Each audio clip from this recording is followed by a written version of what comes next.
মসজিদ বানানোর দরকার আছে কি নাই? ভাইরা আমার, এই ছাত্র শিবির যিনি আমার পূর্বে বক্তব্য রেখেছেন তিনি একদম জেনারেল শিক্ষিত, তারপরেও তিনি কোরআনের ভাষায় যে মার্জিত ভাষায় আপনাদেরকে বলেছেন এরকম উপদেশমূলক একটা সন্তান গড়ে তোলা কত কষ্ট এটা আপনি বুঝবেন না। আপনি একটা সন্তানকে ভালো মানুষ আদর্শ মতের মানুষ বানাতে চাইলে আপনাদের প্রত্যেকটা ছেলে সন্তানকে বাংলাদেশ ছাত্র শিবিরের হাতে তুলে দিতে হবে। আপনারা রাজি আছেন সবাই? আমরা সকলেই আমার নিজের প্রয়োজনে আমার ছেলেকে ছাত্র শিবিরের হাতে তুলে দেব, আমার প্রয়োজনে আমার ইমানের প্রয়োজনে আমাকে বাংলাদেশ জামাত ইসলামী সংগঠন আমাদেরকে করতে হবে।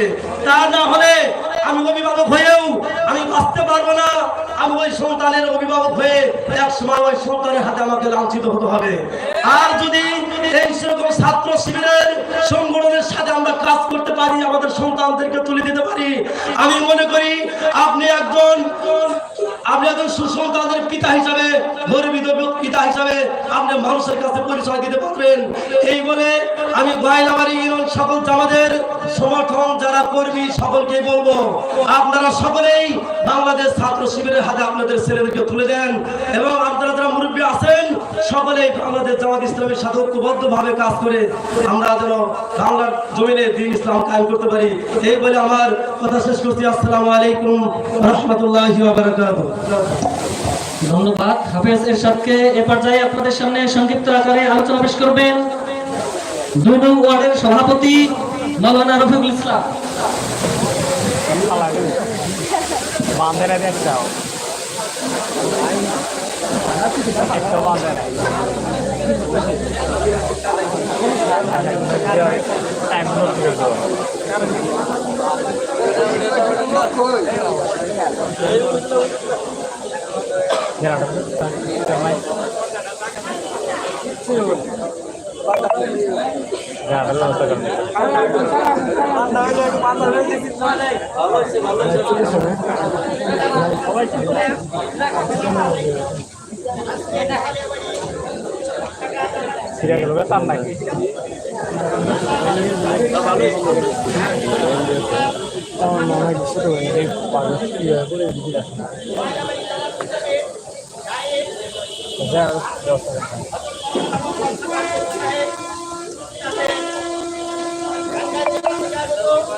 এই দেশ থেকে পলায়ন করিল, সেদিন বলেছিল এক লোকে যে আমি জামাতে ইসলাম করতে চাইছিলাম কিন্তু তারা খারাপ।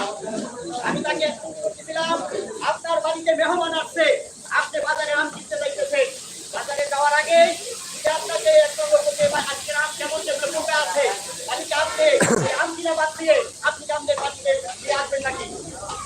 বলছেন তা দেখবো, তাহলে আপনাদেরকে আমি অনুরোধ করবো আপনার জামাত শিবিরকে খারাপ মনে করেন, আপনারা একটু দেখেন, আসেন, দেখেন এর মধ্যে কি আছে। আমার জামাত ইসলাম করার একটাই লক্ষ্য, সেটা হলো আমার জীবনকে গঠন করা। জামাত ইসলাম করতে পারি, তাহলে আমাদের জীবনকে আমরা করতে পারবো, এর কোনো বিকল্প নেই।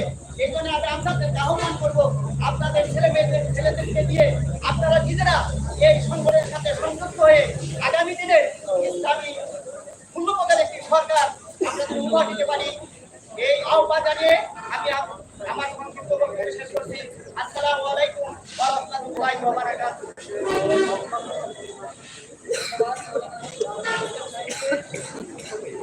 আপনাদের সামনে সংক্ষিপ্ত আকারে আলোচনা নিয়েছেন ওয়ার্ডের সম্মানিত সভাপতি মাওলানা মোহাম্মদ আব্দুল